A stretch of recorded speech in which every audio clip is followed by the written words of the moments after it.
wanna ride with me, catch a vibe with me, go get out with me, yeah.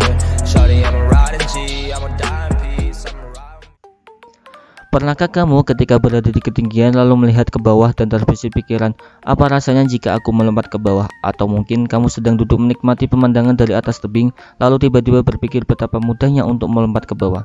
Timbulnya keinginan untuk melompat dari ketinggian secara tiba-tiba ini berbeda dengan tendensi untuk bunuh diri, melainkan fenomena sains yang disebut call of the void. Call of the void adalah pikiran untuk mencelakai diri sendiri atau sebuah dorongan untuk menjatuhkan diri ke dalam kehampaan. Namun, apa sebenarnya yang menyebabkan orang untuk memiliki tendensi call of the void? Dan apakah ini bisa menandakan kondisi mental seseorang? Fenomena ini merupakan hal yang wajar yang dialami oleh banyak orang.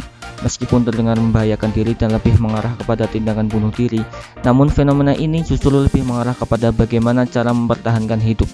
Mengapa bisa demikian? Salah satu penelitian yang membahas mengenai call of the void diterbitkan dalam Journal of Affective Disorders. Penelitian ini menemukan bahwa setengah dari mereka yang pernah mengalami fenomena ini tidak memiliki pikiran untuk bunuh diri. Sementara itu, 75% mereka yang pernah berpikiran untuk bunuh diri pernah mengalami fenomena ini. Penelitian ini menunjukkan bahwa tidak ada hubungan mutlak antara call of the void dengan keinginan untuk bunuh diri. Sebab ada perbedaan yang signifikan antara berimajinasi melompat dari ketinggian dengan berkeinginan untuk merealisasikannya. Tapi, bukan berarti call of the void sama sekali tidak berhubungan dengan kondisi mental seseorang. Call of the void lebih banyak terjadi pada mereka yang memiliki kecemasan.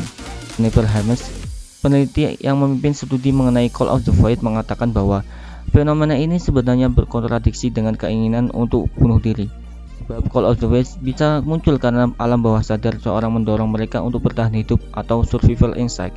Sementara itu, orang yang memiliki kecemasan bisa salah dalam menafsirkan sinyal survival instinct tersebut. Jadi, ketika kamu sedang berada di ketinggian dan merasa ada keinginan untuk melompat, sebenarnya otakmu tidak sedang menyuruhmu untuk melompat, melainkan memberikan sinyal bahwa dirimu sedang ada dalam bahaya.